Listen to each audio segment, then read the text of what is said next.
ओम श्री सांब शिवाय नमः। सांब सदाशिव, सांब सदाशिव, सांब सदाशिव, सांब सदाशिव, सांब सदाशिव। अथो दशमो अध्याय। ब्रह्मा और विष्णु के संवाद में शिव महात्मा का वर्णन। नारद जी बोले, हे ब्रह्मणों, हे विधे, हे महाभाग, आप धन्य है जो आपकी बुद्धि शिव में आसक्त है। आपने परमात्मा शंकर जी के सुंदर चरित्र का आख्यान किया। मार्गणों तथा अपनी स्त्री रति के साथ जब काम अपने स्थान पर चला गया तब क्या हुआ और आपने क्या किया, अब उस चरित्र को कहिए। ब्रह्मा जी बोले, हे नारद, आप अत्यंत प्रसन्नता पूर्वक महादेव जी के चरित्र को सुनिए, जिसके श्रवण मात्र से मनुष्य विकार से मुक्त हो जाता है। काम के सपरिवार अपने आश्रम में चले जाने पर उस समय जो हुआ उस चरित्र को मुझसे सुनिए। हे नारद, मेरा घमंड चूर चूर हो गया और अपने मनोरथ के अपूर्ण रहने से मुझ आनंद रहित के हृदय में विस्मय हुआ।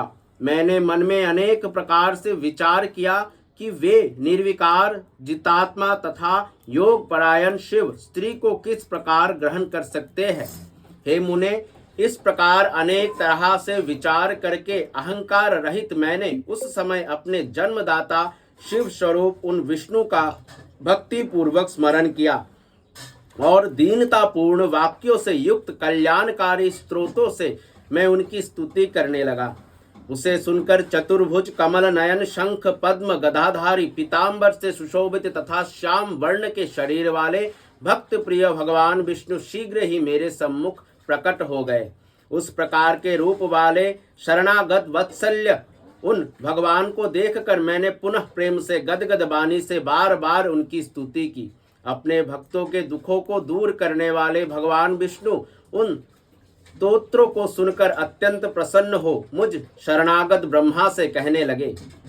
विष्णु जी बोले, हे विधे, हे ब्रह्मणु, हे महाप्राज्ञ, आप धन्य हैं। हे लोका कर्ता, आपने आज किस लिए मेरा स्मरण किया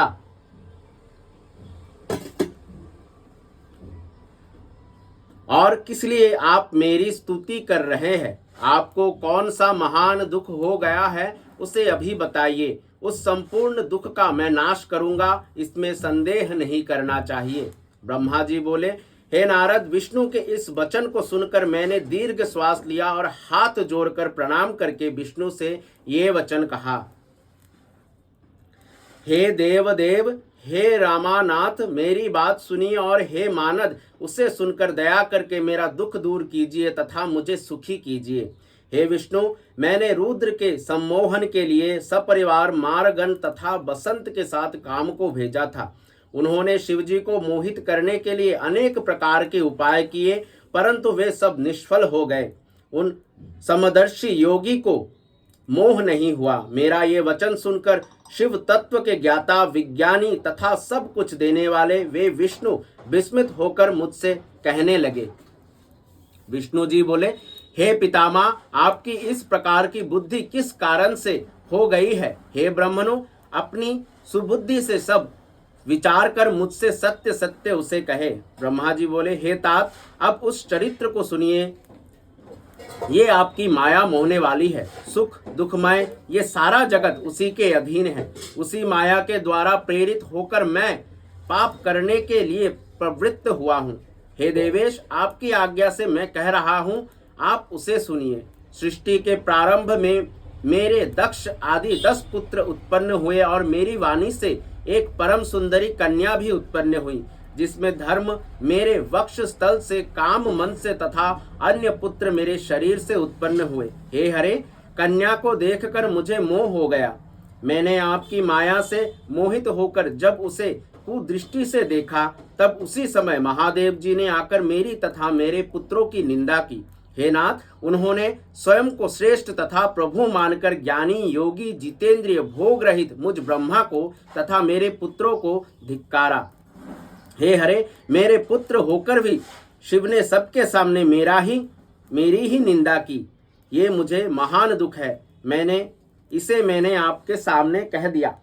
यदि वे पत्नी ग्रहण कर ले तो मैं सुखी हो जाऊंगा और मेरे मन का कष्ट दूर हो जाएगा।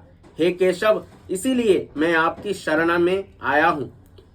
ब्रह्मा जी बोले, हे नारद, मुझ ब्रह्मा का ये वचन सुनकर विष्णु हंसकर मुझ सृष्टिकर्ता ब्रह्मा को हर्षित करते हुए शीघ्र ही कहने लगे।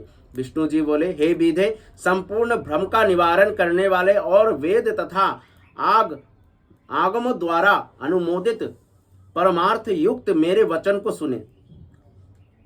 हे विधे, वेद के वक्ता तथा समस्त लोक के कर्ता होकर भी आप इस प्रकार महामूर्ख तथा दुर्बुद्धि युक्त किस प्रकार हो गए? हे मंदात्मन, आप अपनी जड़ता का त्याग करें और इस प्रकार की बुद्धि ना करें। संपूर्ण वेद स्तुति द्वारा क्या कहते हैं, अच्छी बुद्धि से उसका स्मरण करें। हे दुर्बुद्धे, आप उन्हें उन परेश रुद्र को अपना पुत्र समझते हैं। हे विधे, आप वेद के वक्ता है, फिर भी आपका समस्त ज्ञान विस्मृत हो गया है।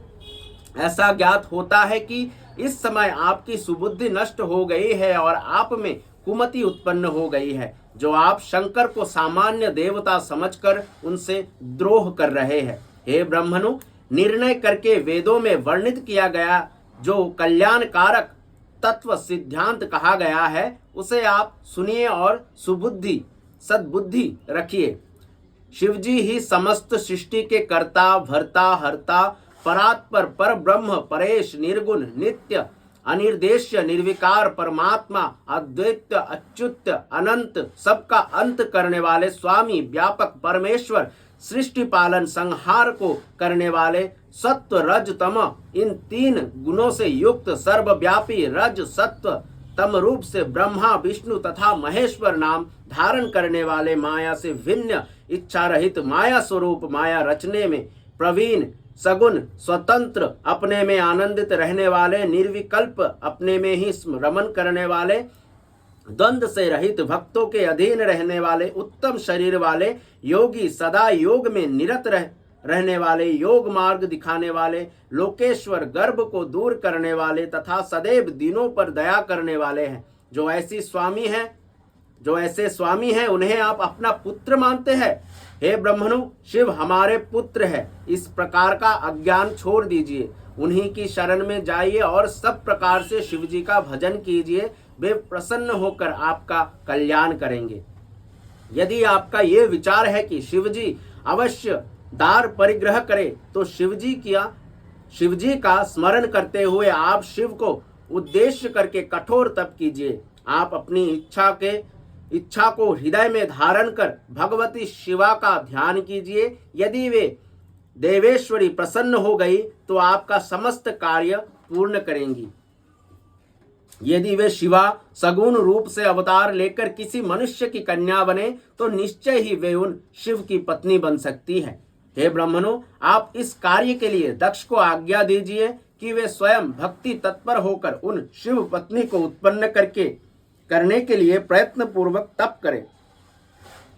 हे तात, आप इसे भली प्रकार समझ ले कि वे शिवा और शिव भक्तों के अधीन है। पर ब्रह्म स्वरूप ये दोनों स्वेच्छा से सगुण भाव धारण कर लेते हैं। ब्रह्मा जी बोले, लक्ष्मीपति भगवान विष्णु ने इस प्रकार कहकर तत्क्षण अपने प्रभु शिव जी का स्मरण किया और उसके बाद उनकी कृपा से ज्ञान प्राप्त कर वे मुझसे कहने लगे। विष्णु जी बोले, हे ब्राह्मणों, पूर्व काल में शिव जी की इच्छा से उत्पन्न हुए हम दोनों के द्वारा प्रार्थना करने पर उन्होंने जो जो वचन कहा था उसका स्मरण कीजिए। आप वो सब भूल गए हैं। शिव जी की जो पराशक्ति है वो धन्य है, उसी ने इस समस्त जगत को मोहित कर रखा है। शिव के अतिरिक्त उसे कोई नहीं जान सकता। हे ब्राह्मणों, जब निर्गुण शिव जी ने अपनी इच्छा से सगुण रूप धारण किया था, उस समय मुझे तथा आपको उत्पन्न करके अपनी शक्ति के साथ उत्तम विहार करने वाले सृष्टिकर्ता अविनाशी परमेश्वर उन शंभु ने आपको सृष्टि कार्य के लिए तथा मुझे उसके पालन के लिए आदेश दिया। उसके बाद हम दोनों ने हाथ जोड़कर विनम्र होकर निवेदन किया कि आप सर्वेश्वर होकर भी सगुण रूप धारण कर अवतार लीजिए। ऐसा कहने पर करुणामय तथा अनेक प्रकार की लीलाएं करने में प्रवीण उन स्वामी शिव जी ने आकाश की ओर देखकर हंसते हुए प्रेम पूर्वक कहा, हे विष्णु, मेरा ऐसा ही परम रूप ब्रह्मा जी के अंग से प्रकट होगा जो लोक में रुद्र नाम से प्रसिद्ध होगा। वो मेरा पूजनीय पूर्ण रूप आप दोनों के समस्त कार्यों को पूरा करने वाला, जगत का लय करता, सभी गुणों का अधिष्ठाता, निर्विशेष तथा उत्तम योग करने वाला होगा। यद्यपि त्रिदेव मेरे स्वरूप है, किंतु हर मेरे पूर्ण रूप होंगे। इस प्रकार हे पुत्रों, उमा के भी 3 प्रकार के रूप होंगे। लक्ष्मी विष्णु की पत्नी, सरस्वती ब्रह्मा की पत्नी और पूर्ण रूपा सती रुद्र की पत्नी होंगी। विष्णु जी बोले, हे ब्रह्मणों, भगवान महेश्वर ऐसा कहकर हम दोनों पर कृपा करके अंतर्ध्यान हो गए। उसके बाद हम दोनों सुखी होकर अपने अपने कार्यों में लग गए। हे ब्रह्मणों, समय पाकर हम दोनों ने स्त्री ग्रहण कर ली, किंतु शंकर जी ने नहीं। वे रुद्र नाम से अवतीर्ण हुए हैं और कैलाश पर्वत पर रहते हैं। हे प्रजेश्वर, वे शिवा सती नाम से अवतीर्ण होंगी, अतः उन्हें उत्पन्न होने के लिए हम दोनों को यत्न करना चाहिए। परम कृपा करके वे विष्णु ऐसा कहकर अंतर्ध्यान हो गए। तब मैं शिव जी के प्रति ईर्ष्या रहित होकर अत्यधिक प्रसन्न हो गया। नमस्कार। इसी प्रकार शिव महापुराण के अंतर्गत द्वितीय रुद्र संहिता के द्वितीय सती खंड में ब्रह्मा और विष्णु का संवाद नामक 10वां अध्याय पूर्ण हुआ। धन्यवाद। सांब सदाशिव सांब सदाशिव सांब सदाशिव सांब सदाशिव सांब सदाशिव हरि शंभु।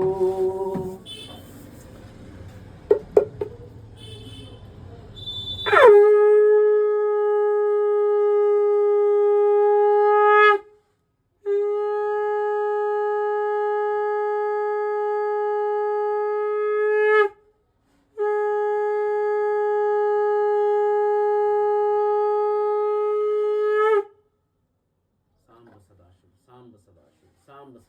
सांब सदाशिव सांब सदाशिव सांब सदाशिव।